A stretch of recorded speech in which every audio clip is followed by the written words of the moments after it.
で、今日磨いていくのは、この車の WC ワークス TV。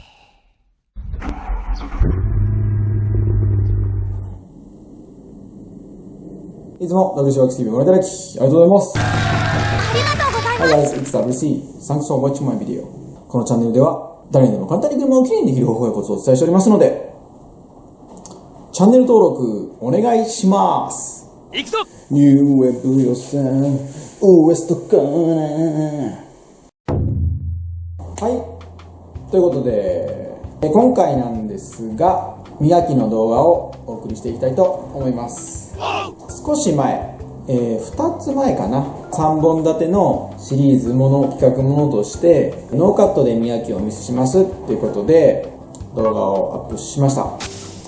で、その動画がですね、なかなか好評いただいておりまして、ありがとうございます。ありがとうございます。で、その中でですね、コメント欄だったり、インスタやね、ツイッターの DM などで、たくさんリクエストをね、いただいたので、今日はですね、その続編っていう形で、もう一回ね、ノーカット磨きをやっていきたいと思います。さあ行くぞ。今日磨いていく車なんですが、こちら、ホンダの N1 ですね。一つ前の方なんですかね、もうね。で、今日磨いていくのは、この車の、ここですね。そこ。フロントバンパー。こちらの磨きをノーカットでお見せしていきたいなと思います。よろしくお願いします。というのも、リクエストをたくさんいただいたのが、こういうね、バンパーなどの R になっている部分とかね、こういう細かいところを磨いているところを見たいですっていう風なリクエストが結構多かったので、それにね、お答えする形でやっていきたいなと思います。行くぞ。ボディの状態なんですけど、これわかるかな、細かいね、洗車傷がバーっとね、入っているような状態です。この車ちなみに、販売店さんが中古車下取りされたお車で、再販用にね、内外装をきれいにしてくださいっていうご依頼で預かっているお車になります。ありがとうございます。今日使う道具なんですが、前回のね、ノーカット磨きではリアクションポリッシャーから初期研磨を行ったので、今回はですね、使っている方も多いであろう両備のね、ポリッシャーを使っていきたいと思います。この車はバンパーの前にバンパー以外のところはもう磨いたんですけど、さっき程度のね、傷であれば両備でね、消せたので、バンパーもね、両備で磨いていきます。で、バフはロングバフを使って、初期研磨ってことなんで、コンパウンドはメサイアね、使ってやっていきたいと思います。細かい説明はね、後からしようかなと思うんですが、今日はですね、ポリッシャーはもうこのね、ポリッシャーしか使いません。細かい部分ってことで、もっとね、K のちっちゃいポリッシャーとか、あとはもうそれでも届かないような場合、手磨きしたりとかっていう場合もあるんですけど、今日のね、この形であれば、こういう形ね、このサイズのポリッシャーでも十分当てれるので、ポリッシャーだけを使った磨きをね、お見せしていきたいと思います。くらえ。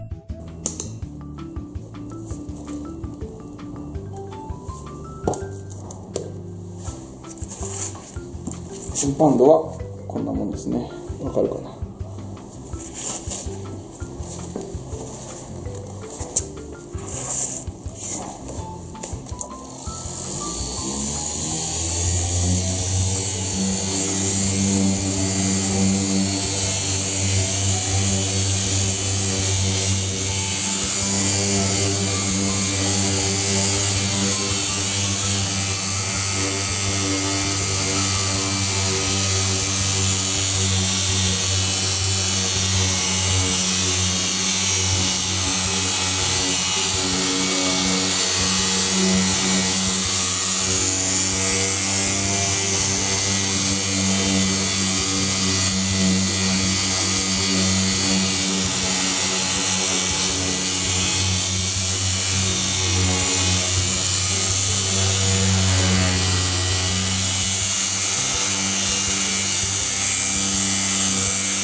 ちなみにね、こういうとこ樹脂の部分に当たらないようにマスキングテープをね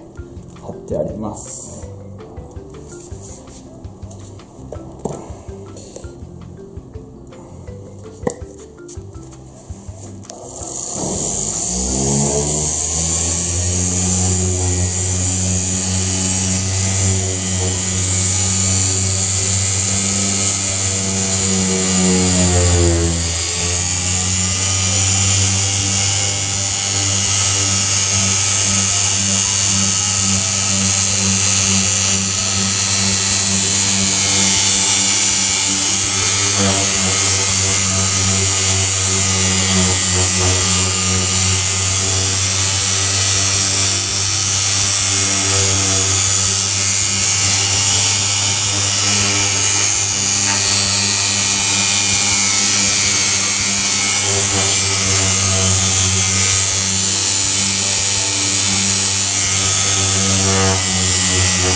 もんかな。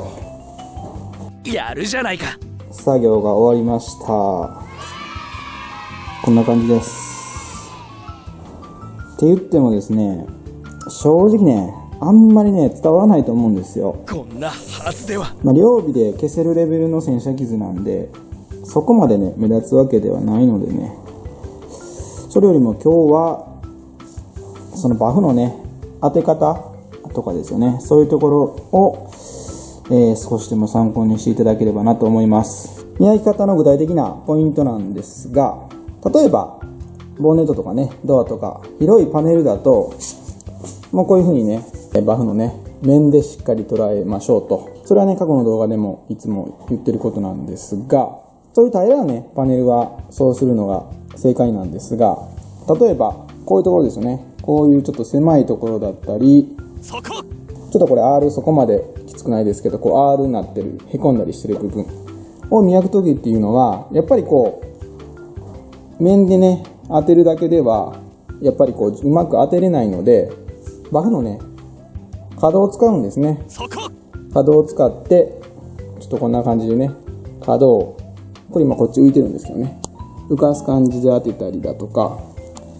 で、こういうところだと、ほんとこういう感じですよね。こういう感じで、片方を浮かせて、角をね、垂れた状態で当てて、このバフの端を使ってね、磨いていくっていうやり方をすると、径がね、大きいバフでも、こういう部分とかでもね、全然磨けますんでね。ただ、この両尾はね、大ビットすごい小さいのでできるんですけど、ルペスですね。ルペスとかの振れ幅が大きいやつは、僕はね、個人的にこういう細かいところ、R のところを磨くのがすごくやりにくい。それは以前の動画でもお話ししていることなんで、気になる方はそちらの動画もチェックしていただければと思うんですが、なんでね、こういう R のあるパネルですね、バンパーだったり、あとはサイドステップとかもそうですね。そういう風なところは、僕は今日使った両尾だったり、あとはね、ギアアクションですね、とかを使って磨く方が、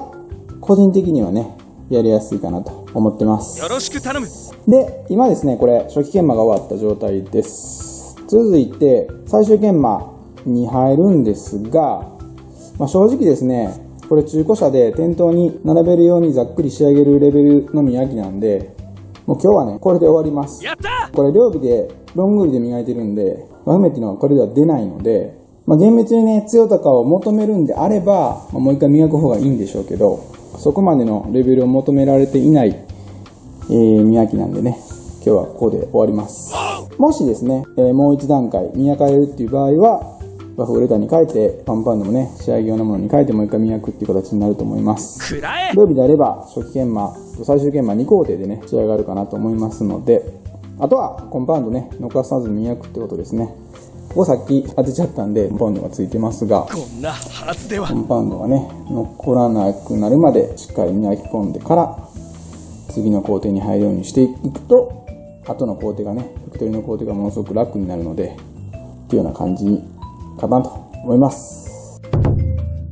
はい、いかがだったでしょうか。バンパーの R 部だったり、こういったね、細かいところっていうのは、バフの角をですね、うまく使うことによって、径の大きなポリッシャーでも磨くことが可能です。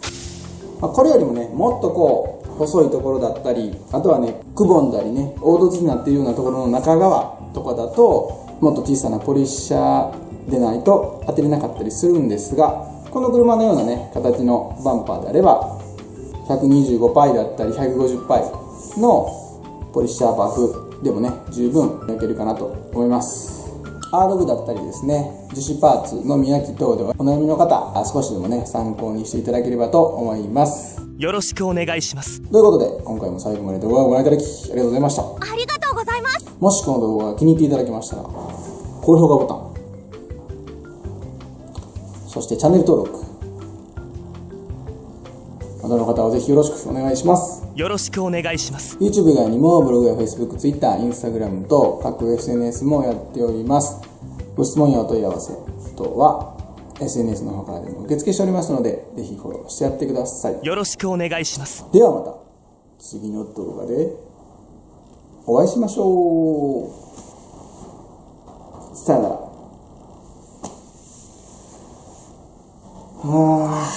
疲れたな。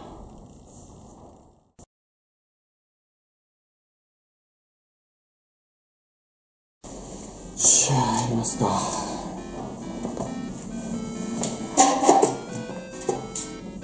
目が長いよな。簡単に車をきれいに切る方法をお伝えしておりますので、ちょっと簡単な、もう一回。細かいところっていうところで、スタート。おか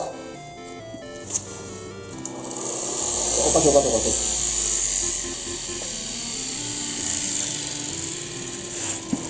い。で、具体的なね、磨き方、バンパーなどの R 部K のね、小さいポリッシャーとか R 部だったりですね、樹脂パーツの磨き等ではやな